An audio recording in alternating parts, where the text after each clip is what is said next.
Bonjour, je me décide à faire une vidéo, une courte vidéo j'espère, qui va vous permettre de comprendre un petit peu mieux les détails et l'intérêt du module de formule de forçage de DNCalc.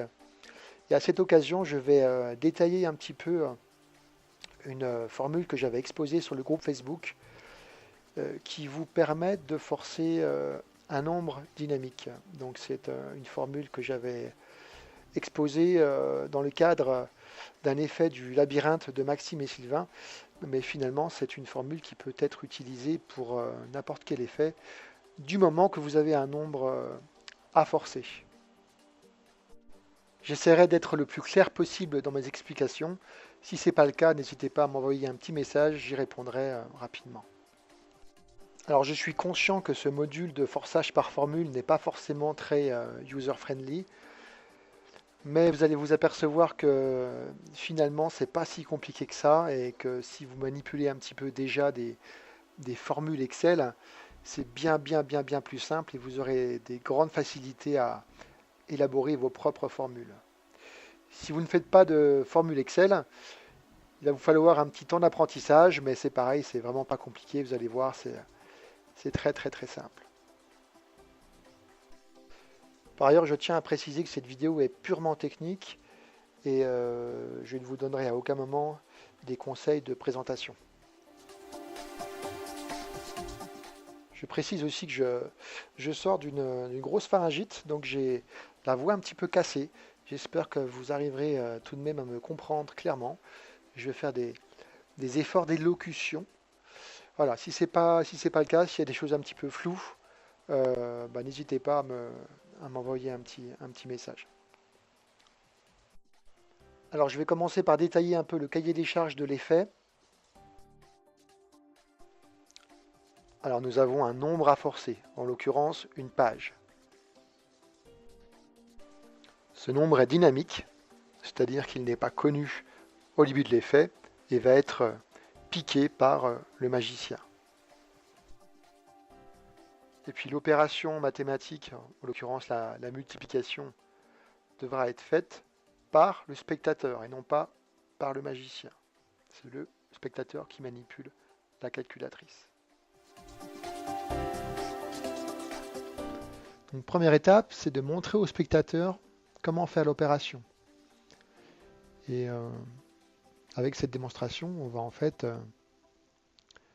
stocker le nombre à forcer pour qu'il soit restitué ensuite à l'issue de l'opération effectuée par le spectateur. Donc on montre au spectateur, ok, alors tu vas prendre la calculatrice, tu vas multiplier ton année de naissance, ton mois, par ton jour, et puis tu vas diviser par un nombre à 5 ou 6 chiffres. Alors on lui montre, voilà, on prend une année, on multiplie par le mois qui est en fait la première partie de notre nombre à forcer. Donc là, si on prend 126, ça va être 12. Fois le jour, qui lui est en fait la dernière partie du nombre à forcer, qui est en l'occurrence 6. Donc 12 et 6, 126. On aurait pu faire 1 et 26, hein, peu importe. Et on divise par un nombre à 5 chiffres. Et c'est ce nombre en fait qui va déclencher le stockage du nombre à forcer. Et ce déclencheur, c'est un petit peu comme le nombre de Doty. C'est un nombre que j'ai choisi arbitrairement. Et donc il s'agit de 5, 4, 3, 2, 1. Voilà, donc le résultat de la division est complètement normal. Il s'agit du vrai résultat. Il n'y a pas de triche. Dernière étape, on donne la calculatrice au spectateur. Alors, son année de naissance, multiplié par son mois de naissance, par son jour de naissance, divisé par un nombre de son choix. Voilà, on a un résultat qui lui est un petit peu biaisé, puisque les 4 premiers chiffres des décimales de ce résultat contiennent la page à forcer que nous avons définie en première étape. Ok, maintenant on va pouvoir passer à l'explication de la formule pour réaliser cet effet. Ok, donc vous connaissez l'écran de configuration de Calc. Donc si on va tout en bas de cet écran de configuration, on a la formule de forçage. Donc vous pouvez l'activer déjà, dans un premier temps. Et puis vous noterez que quand ce module est activé, automatiquement les autres modules se désactivent. À noter tout de même que le module de données anniversaire est toujours actif en arrière-plan, mais ne s'affiche pas au niveau du résultat. Donc il est tout à fait possible d'exploiter des données anniversaires au sein d'une formule. Peut-être que nous verrons ça dans une autre vidéo. Alors, le module de forçage par formule. Vous voyez le petit 1 au niveau du label formule activée qui correspond au niveau de formule qui est actif. Vous avez 9 formules à votre disposition et vous pouvez activer l'une ou l'autre.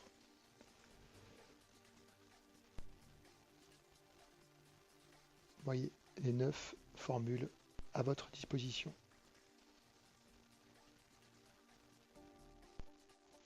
Vous pouvez d'ailleurs invoquer une formule depuis une autre grâce à une fonction spécifique qui est documentée. Peut-être qu'on en reparlera plus tard. Le module de forçage par formule. Bon, déjà, à quoi ça sert?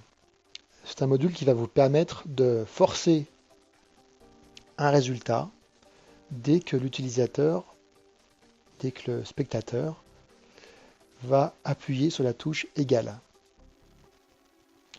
Dès qu'il appuie sur la touche égale, alors votre formule, si elle est active, va se déclencher, va être évaluée. La calculatrice va évaluer son résultat et puis va afficher le résultat de cette formule. Si par exemple ma formule se contente d'afficher le résultat et d'ajouter 2,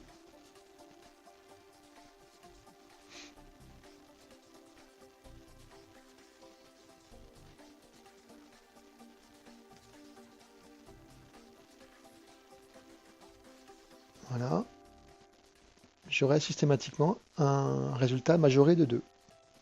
Si je fais 2 plus 2, au lieu d'avoir 4, j'aurai 6. Si je fais 9 fois 9, au lieu d'avoir 81, j'aurai 83. Vous voyez l'idée. Alors je reviens sur l'éditeur. Alors résulte est un mot spécial qui va contenir le résultat de l'opération courante. C'est le vrai résultat de l'opération. On a d'autres mots qui sont très intéressants. On a aussi des mots qui vont contenir le premier nombre, le deuxième nombre, le troisième nombre, jusqu'à 10 nombres saisis par l'opérateur, par le spectateur. Alors pour tester vos formules, vous n'avez pas besoin de revenir sur la calculatrice. Vous pouvez très bien rester sur l'interface d'édition de formule et puis exécuter votre formule sans bouger. Alors vous allez me dire, mais comment faire pour qu'on puisse simuler un spectateur, qu'on puisse simuler un opérateur, qu'on puisse simuler des touches qui sont pressées? Ben, c'est pas compliqué, en fait, vous allez forcer les nombres saisis par l'opérateur de la façon suivante. Vous écrivez un commentaire en sachant que les commentaires ne sont pas interprétés par la calculatrice quand elle évalue la formule. Alors si par exemple en commentaire j'écris A égale 10, puis B égale 20, et pour finir result égale 30, alors je vais simuler un spectateur qui entrerait 10 plus 20 et qui obtiendrait 30.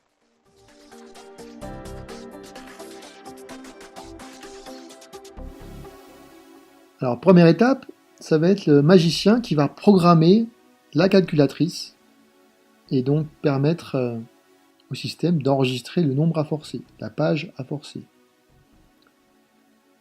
Alors, cette première étape, elle est déclenchée par ce fameux déclencheur 5, 4, 3, 2, 1 que nous avons vu précédemment. Alors, première condition, il faut que le premier nombre soit une année. Alors, if year a. Donc, il s'agit de la première condition. Year est une fonction interne qui va tester si A est une année. Elle va renvoyer 1 si A est une année, et 0 si A n'est pas une année. Alors, par convention, 1 équivaut à vrai, et 0 équivaut à faux. En fait, plus précisément, 0 équivaut à faux, et différentes 0 équivaut à vrai. Deuxième chose qui nous intéresse, c'est de savoir si le dernier nombre saisi a été saisi par le magicien. Donc, pour savoir si le dernier nombre saisi a été saisi par le magicien, et qu'il faut stocker le nombre à forcer, il faut qu'on teste si le dernier nombre saisi est le fameux déclencheur, 5, 4, 3, 2, 1. Donc, deuxième condition, donc le et commercial correspond au et logique, pour imbriquer des conditions. Donc il faut 1, que A soit une année, donc le premier nombre saisi soit une année, et il faut également que le dernier nombre saisi soit équivalent à 5, 4, 3, 2, 1. Donc le dernier nombre saisi est toujours stocké dans la variable spéciale last, qui est une variable système. 5, 4, 3, 2, 1. Alors si ces deux conditions sont réunies, alors on fait quelque chose. Qu'est-ce qu'on va afficher? Qu'est-ce qu'on va renvoyer comme résultat? On va renvoyer le résultat normal.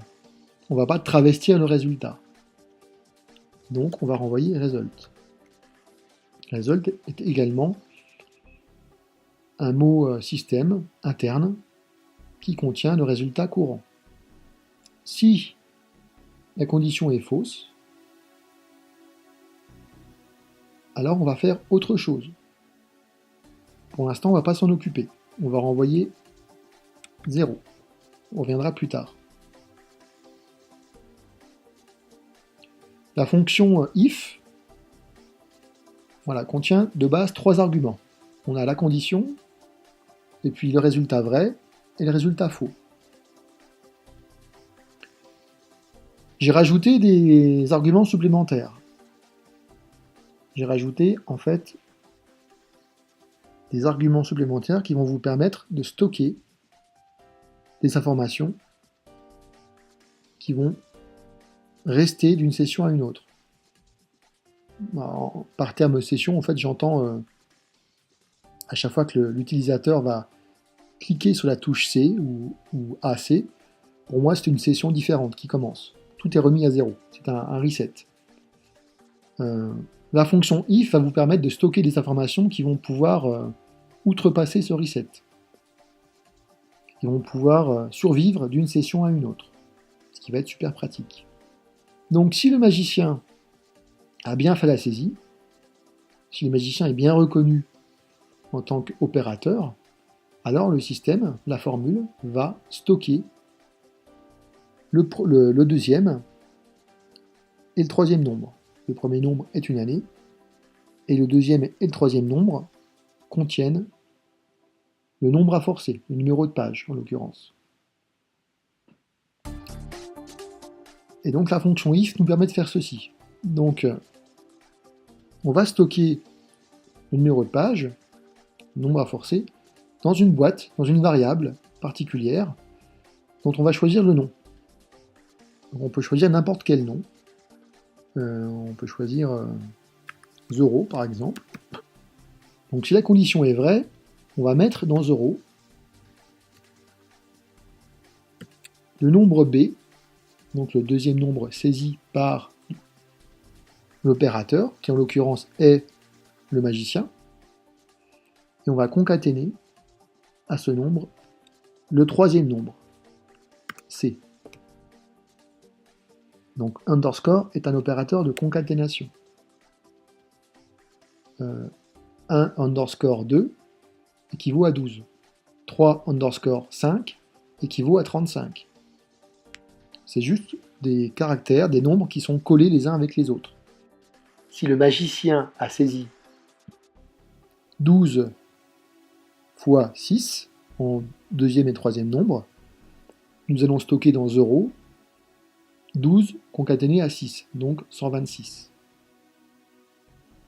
Vous voyez que j'ai une formule complète qui est opérationnelle. On peut l'exécuter. Voilà.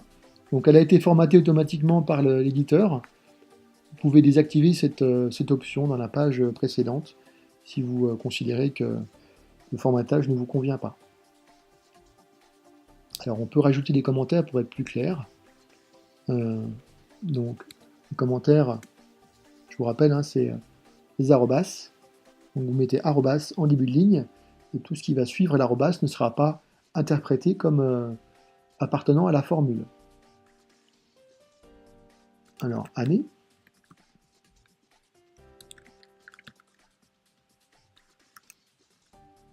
Déclencheur 5, 4, 3, 2, 1. Voilà. Donc, si oui, on affiche le résultat.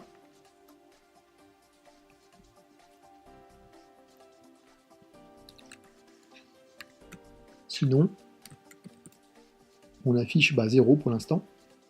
On verra plus tard pour modifier. Et si oui, également, en plus d'afficher le bon résultat, on va également stocker dans 0 la valeur concaténée de B et C, donc deuxième nombre et troisième nombre, assemblés ensemble.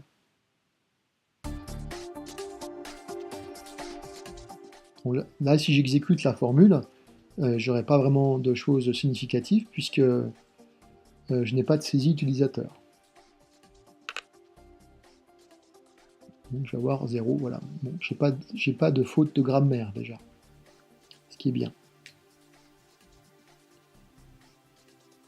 Alors vous avez compris que voilà, cette fonction if, elle permet, comme sur Excel, de déclencher une chose si de calculer une chose si la condition est vraie, et donc d'en calculer une autre si la condition est fausse.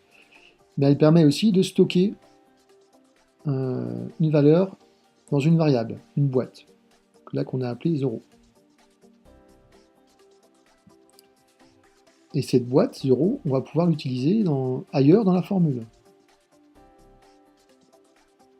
Alors maintenant, deuxième étape, c'est de savoir si c'est non pas le magicien qui est en train de manipuler la calculatrice, mais c'est plutôt le spectateur. Alors si c'est le spectateur, ça veut dire que le dernier nombre, probablement, il faut espérer, ne sera pas égal à 5, 4, 3, 2, 1, mais à un nombre choisi aléatoirement. Alors, au lieu d'afficher 0, on va afficher autre chose. On va afficher le résultat de l'opération qui va être travesti, puisqu'il va contenir la valeur de 0 dans ces décimales. Alors pour faire ceci, on va utiliser une autre fonction qui s'appelle fmerge, qui permet de fusionner un nombre dans les décimales d'un autre. Voilà. On va fusionner dans le résultat euros sur 4 chiffres. Alors par défaut, fmerge va fusionner le résultat dans les dernières décimales. On peut très bien lui dire à la fonction fmerge de fusionner le résultat 0 dans le résultat dans les premiers chiffres des décimales. Là, la fonction, elle devrait fonctionner parfaitement. On va la tester en live pour voir ce que ça donne.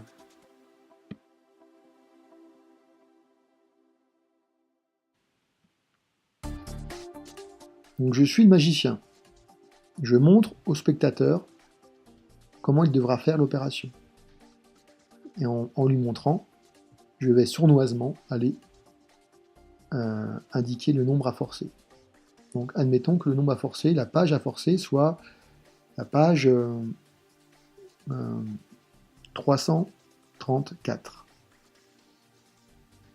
Alors, je prends une année, je montre au spectateur comment il devra faire. Une année au pif, peu importe. Et en deuxième nombre, je vais rentrer mon nombre à forcer. Donc 334, j'ai dit. Donc 3 fois 34 divisé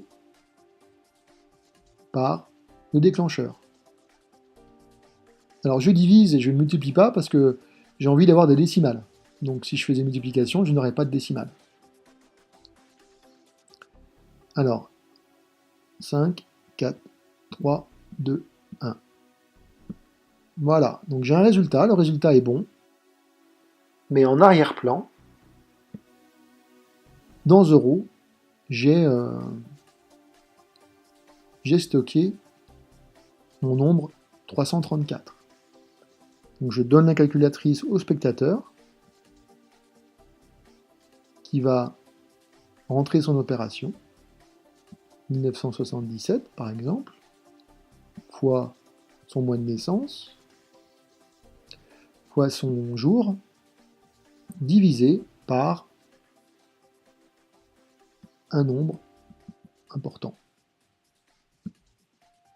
Et là, vous voyez que en bout de décimale, j'ai bien mon nombre 334 sur 4 chiffres, le nombre que j'avais forcé initialement. Donc voilà en gros la formule qu'on a écrite précédemment. C'est une première version, une version assez light, puisqu'elle ne teste pas grand-chose, mais elle fonctionne. Elle fonctionne parfaitement. Alors on peut décider dans un premier temps de bouger la page à forcer plutôt en début de décimale, ce qui sera plus simple à lire pour le spectateur et plus naturel, je trouve. Donc on va retourner sur l'éditeur de formule et on va faire la modification. Alors je ne vais pas revenir sur la calculatrice lors des modifications parce que ça prend du temps. Je vais simuler un spectateur par le biais des commentaires. Donc admettons que je rentre en premier chiffre 77 et puis je rentre donc 3 et 34, puis en dernier chiffre donc 5, 4, 3, 2, 1. Et mon résultat courant. Alors vous me direz, le résultat il devrait être capable de calculer automatiquement. Non, il ne peut pas le faire parce que le moteur de formule n'a aucune idée des opérations qui sont effectuées. Il ne sait pas si ce sont des divisions, des multiplications, des additions. Donc c'est pour ça que vous devez lui spécifier, quand vous simulez un spectateur ou un opérateur, un résultat courant. Alors là je vais spécifier donc un résultat décimal complètement bidon. Voilà, avec 9 décimales. On peut on peut exécuter la formule. Voilà, donc là, c'est la première étape, on affiche le résultat normal. Si je passe à la deuxième étape, donc cette fois-ci c'est le spectateur qui manipule, donc je modifie mon dernier nombre pour qu'il ne coïncide pas avec le déclencheur 5, 4, 3, 2, 1. Voilà, et donc j'ai bien mon 334 qui est embarqué au niveau des dernières décimales. Alors nous souhaiterions bouger le 334 ou le nombre à forcer au niveau des premières décimales. Alors pour faire ça, c'est très simple, il suffit de rajouter un argument à la fonction fmerge. Cette fonction accepte d'autres arguments qui sont optionnels. Donc le quatrième argument est un argument qui vous permet d'encoder avec le fameux codage +2, -2 le résultat, mais ça on s'en fiche, on ne veut pas encoder le résultat. Donc on ne met pas d'argument. Donc ce serait, si on voulait encoder, on mettrait 1. Voilà, 1 ça veut dire encode. Et 0 ça veut dire n'encode pas. Et le dernier paramètre de la fonction, par défaut il vaut 1, donc il va cadrer la fusion vers la droite, mais on peut très bien décider de cadrer la fusion vers la gauche, donc au début des décimales, et pour cela il suffit de mettre -1. Voilà. Et donc si j'exécute de nouveau ma formule, vous voyez que le 334 est codé sur 4 chiffres en début de décimale.